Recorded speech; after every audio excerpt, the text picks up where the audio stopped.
Welcome back to this episode of the FREQ Talks Podcast. We are here with the head coach at Frequency Fitness. He's the man that kept everybody entertained during quarantine, the one and only Marc Bilodeau. Is it Bilodeau? Bilodeau. Bilodeau? See, I never knew if it was Bilodeau or Bilodeau, and then your old email address really threw me off. Yeah, that was a nickname that I got in high school. It's Bubba Doe, because that's kind of the joke with it, because everybody pronounces it Bilodeau. So it's kind of a family nickname, because my brother, when he was in high school, he was just called the Doe. And then my dad always called me like Bubba. So we just kind of added it together. So family nickname. Family nickname started with the Doe and then became Bubba Doe. I love it. I love it. Speaking of family, what's the age difference between you and your brother? God, don't even know. A lot older. I think we're all like 4 years apart from each other. 4 years? That's not terrible. I think he's even more than that. I think me and my sister are 4 years, and then he's like 8 years. So yeah. Okay. Around there. All right. You're the youngest? Yep. Youngest? You're the runt of the family. I am. Older brother, older sister, and then there was me. All right. What was that like growing up? Having two older siblings. I only had one, and I still got like kicked in the head. I definitely got my fair share of beatings. Toughened me up a little bit. But, you know, I think with the age difference, we were all kind of like in our own little groups and everything, but we still found time to hang out with each other and have some fun. Yeah, nice. You grew up in Massachusetts. Massachusetts, a little town called Westboro. I just recently heard we got our first stoplight there. So big time. Huge parade for that. We're on the map now. So Love fun it. times. I love it. You're like those small towns people drive through in the movies that like you have one street, one stop sign, and like that's it. Pretty much. I remember I went back there like about a year ago, and it completely changed. And I don't know if like you ever experienced this, but like when you were little, you had all like the older people telling like, "Oh, this town, it's changed. Everything's getting bigger and everything." You just kind of like roll your eyes. And when I went back, I looked around like, "Holy crap, this place got bigger. Yeah, it's more modern now." And I get it now. You know, it's big. Yeah, I have a similar thing. I grew up in Colorado Springs, and whenever I have to go back to Colorado Springs, like I remember at the time when I was growing up, when I was in middle school and high school, I was like, this town's not that bad. I don't get why everybody hates on it. Now I go back and I'm like, this town is a trash hole. Mm-hmm. Like, okay, now I get it. When I went back, I was like, yeah, I just kind of want to go back to South Carolina. Like, I've been here for like a day. That's all I needed. That's long enough. Yeah, I'm good. I can go back now. So what brought you down to South Carolina? I dropped out of college. I went to college for a week, which was just long enough to realize it wasn't for you. Yeah. Went on a Saturday and left the following Saturday, which was a little frustrating, but I think I went for the wrong reasons. And so after that, I just started working odd jobs. My first big job was I worked at UPS for like 3 years, and wasn't really doing anything with my life. And then finally, my parents were retiring and moving to South Carolina. That's where my mom's from. She was born and raised in Mount Pleasant, and so I figured I'll tag along and see if I can find something to do down there. And so that's how I ended up here. Nice. You've been here about a decade? Just about, 10 years. All right, not bad. That's a little longer than me. I moved down here in 2014, so I'm coming up on 6.5, 7 years now. So you were down here a little bit before I was. Yeah, my dad's always joking like with my mom's brothers who were born and raised here, and he's like, "Does 10 years make me a local?" And they're like, "No, you're not a local." Like, but I've been here for 10 years. Like, doesn't matter. Doesn't matter. I don't think we'll ever be locals. Yeah, you're still a northerner. Yeah.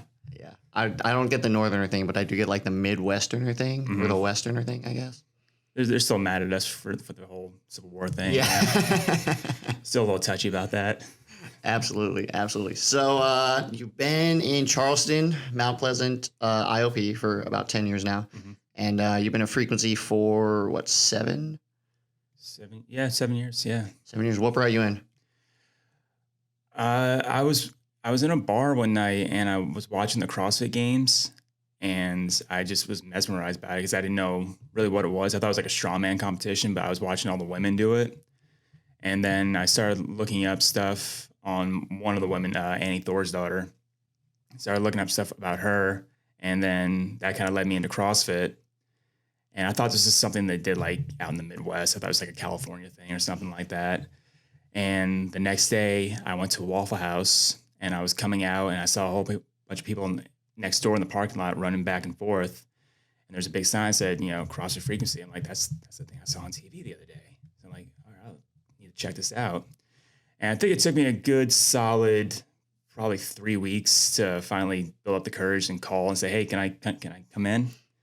But came in after that, and then I have not left since. Yeah, you've been one of the OGs ish.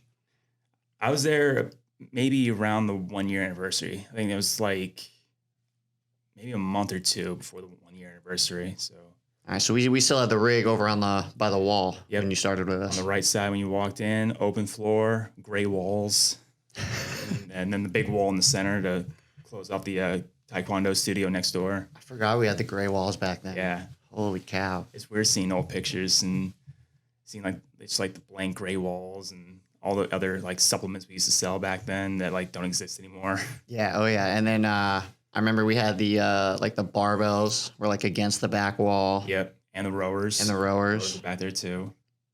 Yeah. Wow. Things have changed a lot. Mm-hmm. It's funny. All right. So I think I remember you actually have a pretty funny story about like your first day in. Yeah. I was terrified, as everybody usually is when they come in for the first day. I remember I was sitting on one of the benches and I was like almost like shaking because I was like really, really nervous about what we were going to do. And one of the members came up to me and goes, hey man, like your first day? I'm like, yep. Like, you're going to have fun. And like just him saying that just completely calmed me down. And the workout we were doing, I can't remember the whole thing, but I remember there were pull-ups. And Jeremy, who was coaching the class, said, like, can you do kipping pull-ups? I had no idea what kip was. I'm like, yeah, sure, I can do kipping pull-ups. No yeah, problem. Obviously. And so I remember like the first time I saw kipping pull-up was in that class. I'm like just trying to watch it, like, okay, I can do that. And so I tried to do it, and it looked like I was having a seizure, like trying to get myself up over the bar. And Jeremy was watching me do like a couple reps. And I come down, I look at him, he goes, okay, so let's get you a band and we're going to do some banded pull-ups for this one. I'm like, yeah, it's probably a good idea. Don't want to push myself too hard in this first class. So yeah, we'll get a band. Did you have the like the flailing legs and the kip was initiated from the legs back then? Oh, it was, I was throwing my whole body into the whole kip, just like rearing back, kicking my legs like above my head and then trying to swing, like getting to like my forehead. And I was like, that's how you do it, right? Right? No? Okay, fine. No, close enough. Get a band. Close enough. let's do that. Close enough. All right. So, and then how long have you been coaching? Do you remember when you started? It'd be about 3 or 4 years now. All right. So you were there for a few years before you started coaching. Yeah, I was there about 2 years, 3 years before I was like, I want to do this. Watching the other coaches just, doing their thing. I really like doing it. I really like watching them coach. And then there'd be times when I would help like a new person come in and just watching them figure out a movement that they were having trouble with. And knowing that I kind of helped them do that really inspired me to just want to be a coach. So after that, I was like, I want to make this my career. I want to be a coach. Hell yeah. That's one of the things I love about it too, is like when you're working with somebody who comes in and isn't confident about a particular movement or a workout or a, modality, and then you kind of help them and you see them get through that plateau, that initial plateau, and then they're hooked. Yeah. They're like, all right, cool. Let's do this even more. Once they figure out that way to do it, like whether it's figuring out how to do a move or when you see them, finish a workout that they couldn't finish before, it's just a great feeling when you see in their eyes, they're like, oh, I did it. That's a great feeling. Yeah. Hell yeah. So that was what inspired you to become a coach. How did that process go about of, applying and going through the training program and all that? Back then we had, the internship program. It was a little bit different when I first started.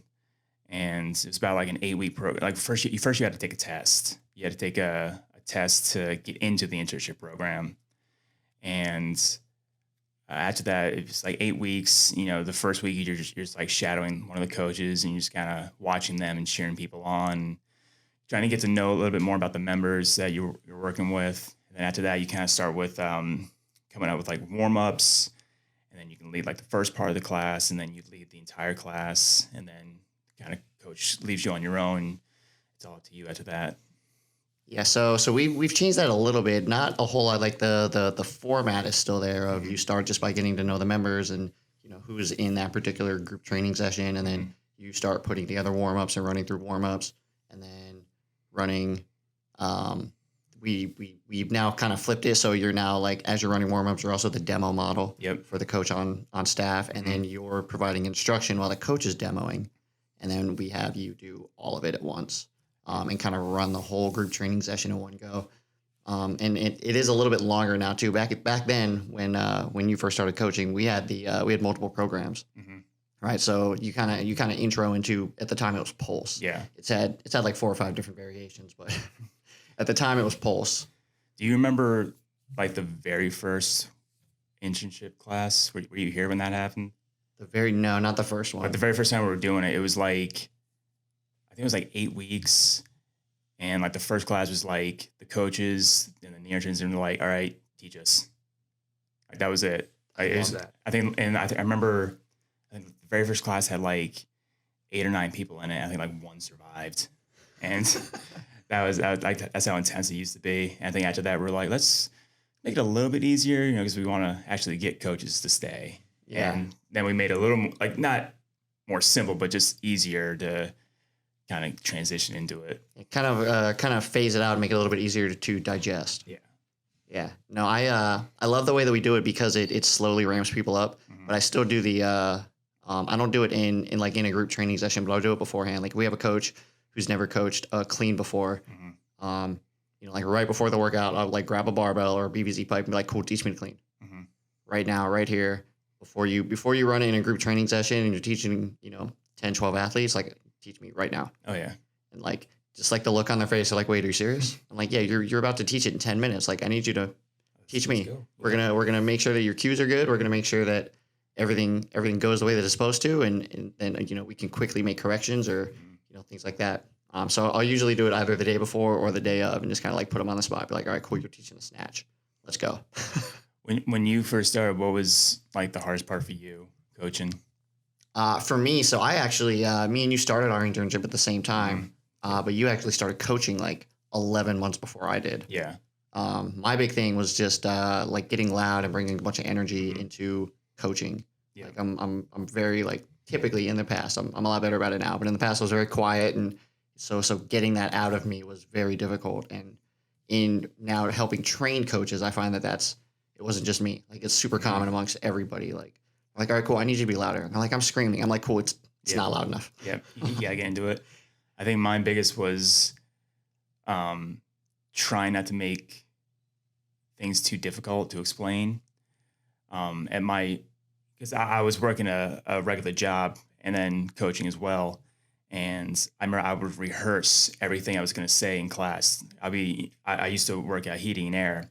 So I'd be like, under a house patching up duct systems. And in my head, I'm like, all right, so we're doing the clean today.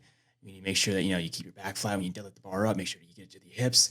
I'm actually like, going over the movements and everything and running through it in my head. And then during class, I'm like, all right, guys, so you're going to pick up the bar and then you're going to clean it. Do that. And just completely messing up everything that I rehearsed and trying to and that's kind of what I learned. Like, I need to make this a little more simple next time. Not trying to get too detailed about every single part of the movement, especially when you're in a class full of people who've, done it for like 2 years. Yeah. Yeah. They don't need the teaching of every single aspect. They know the basics. Exactly. It's about dialing in the nuances for them. That was always a tough part for me. It was just trying to keep things simple and not make it too complicated. Yeah. I've run into that too with, the advantage to like my background and my history is that like, I don't have a sports background. I don't have a sports degree, like nothing. Like I now know a lot more about the science of it, but when I was first starting, I didn't. So when it came from me instructing, like I followed the keep it simple, stupid. Yep. Because I just didn't know any better.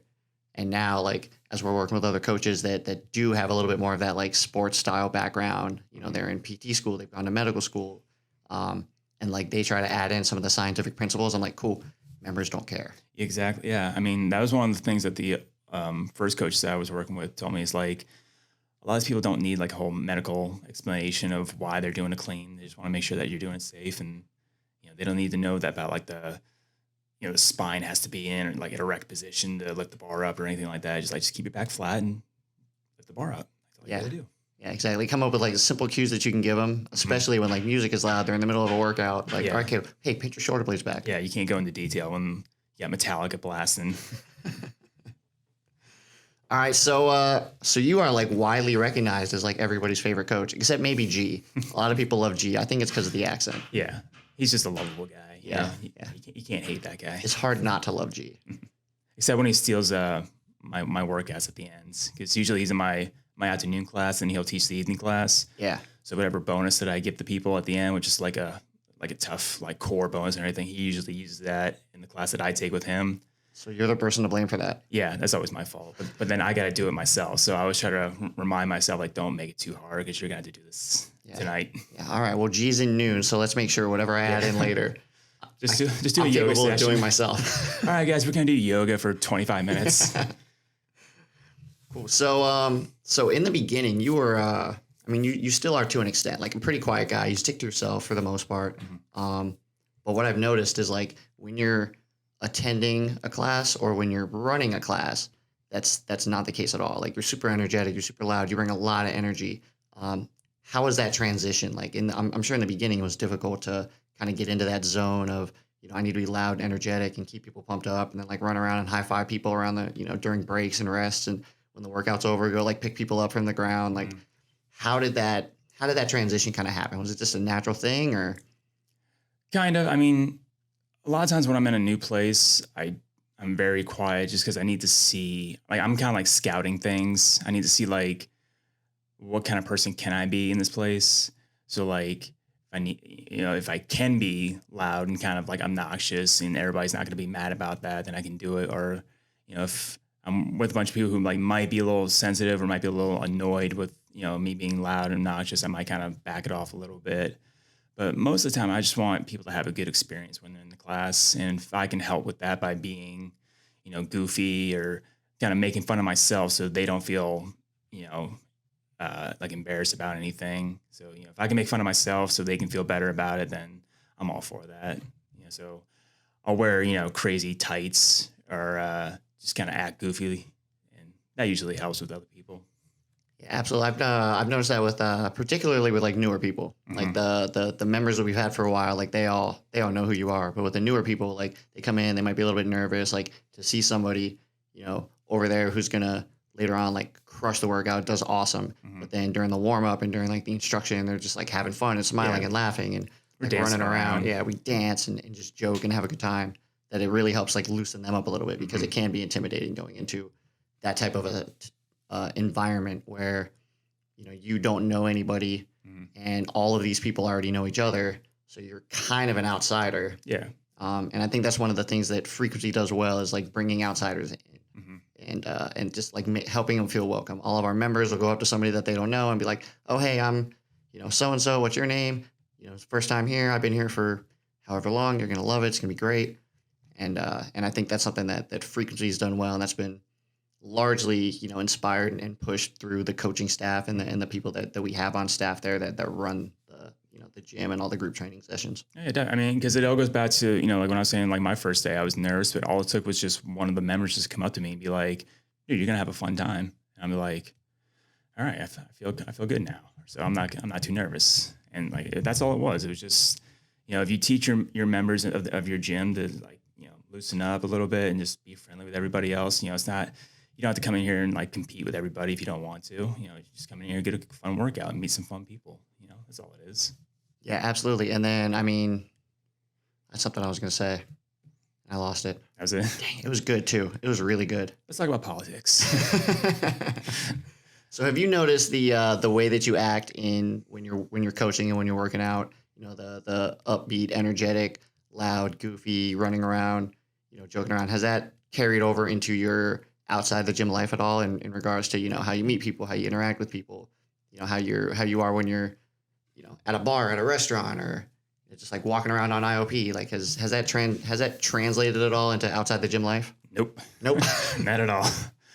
Who I am in the gym is completely different from who I am outside it.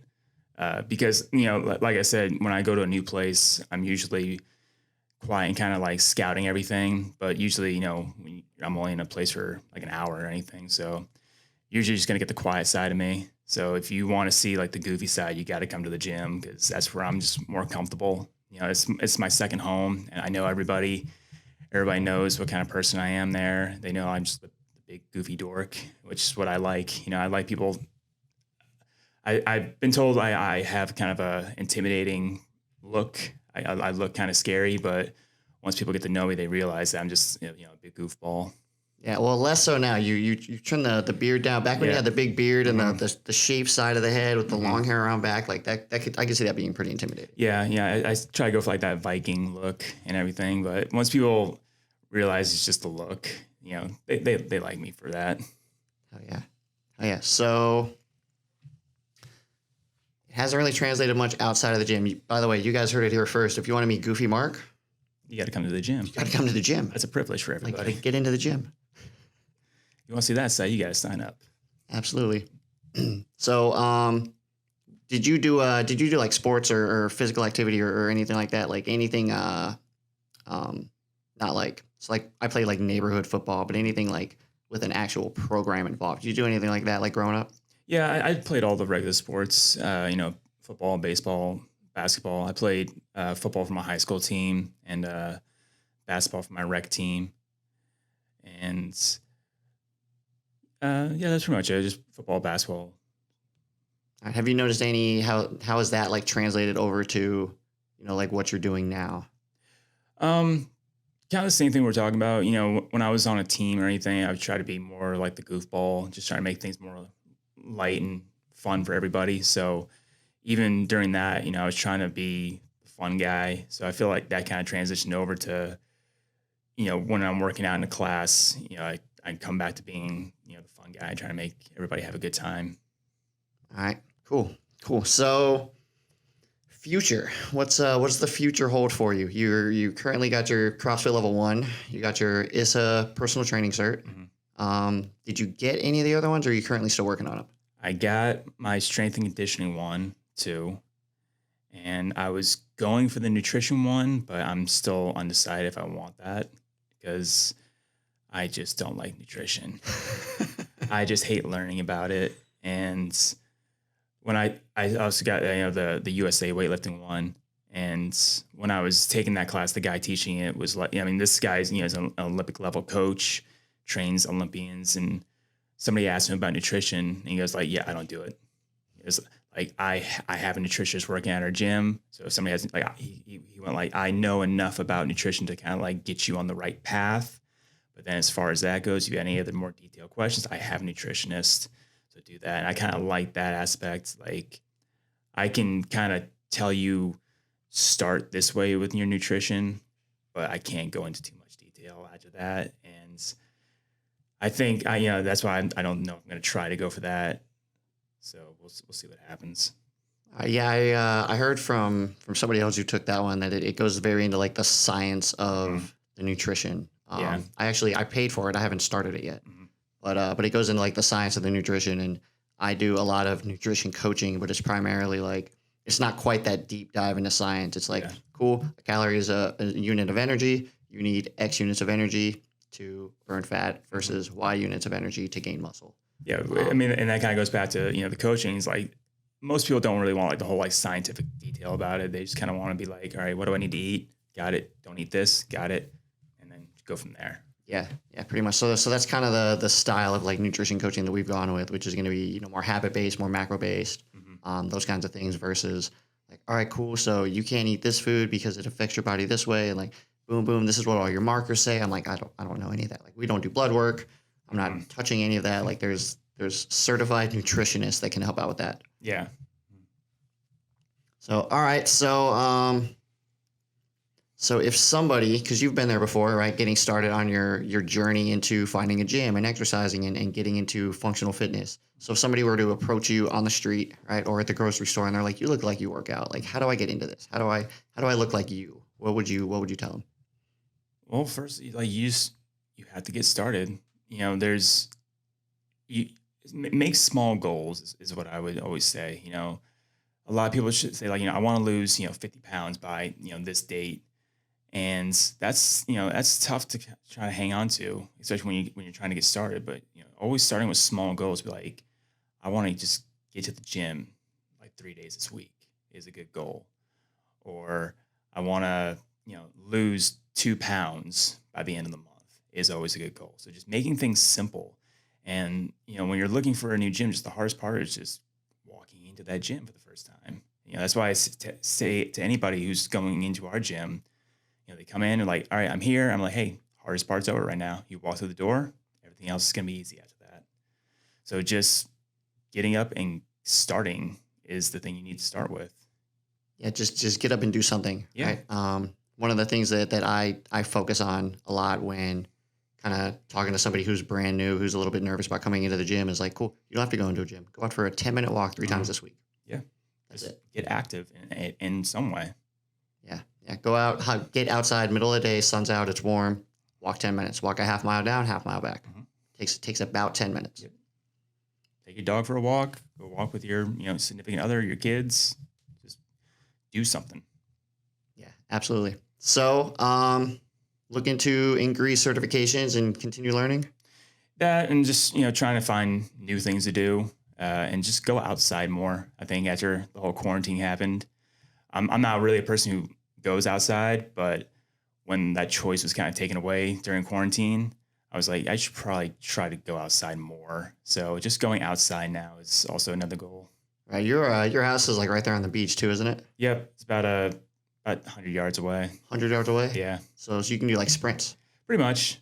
And I try to, but like I'm in bed all day after, a long day of work and be like, I should go to the beach. Like, I'm going to go to the beach later. Then it's like nighttime. Like, I'll go to the beach tomorrow. Yeah. So Yeah. just getting to the beach would be nice. Even though you're like right there on the beach, you weren't allowed to go out there during quarantine and lockdown and all that, or? Not really. Cause I think like we could, if we had a mask on and everything, but I was just like, yeah, it's not even worth, doing all that. And plus I had to make all the videos for our gym during quarantine.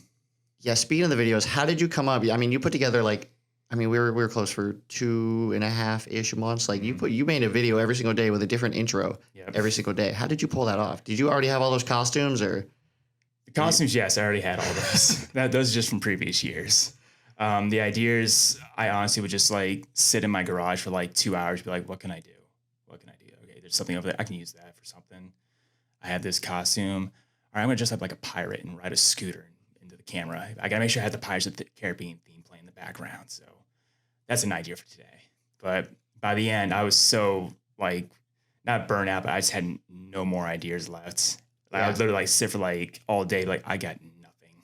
Yeah. So I'm glad that quarantine ended when it did, because I was just completely out of ideas. Running out of everything. You're like, well, I've done it. No, dang it, I already did that. Yeah. I can't do this. I gotta start.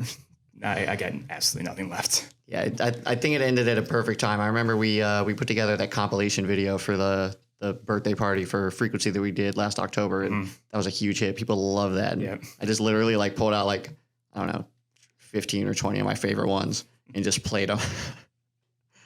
That was cool. Well, awesome. So thanks for coming on. How can the listeners who don't already follow you on Instagram, how can they find you? I think it's Mark Smash 88, and then I'm always posting stuff on the Frequency Instagram page. All right, so Mark Smash 88 and Frequency_Fitness is how you can get a hold of Marc Bilodeau. Marc Bilodeau. All right, man. Thanks a lot for coming on. Thank you, buddy. Hey, what's up? Thank you for checking out this episode of the FREQ Talks Podcast. If you found this interesting, please don't forget to like, subscribe, and hit that little notification bell so that you get notified every time we upload a new video. Thanks a lot. Have a great day.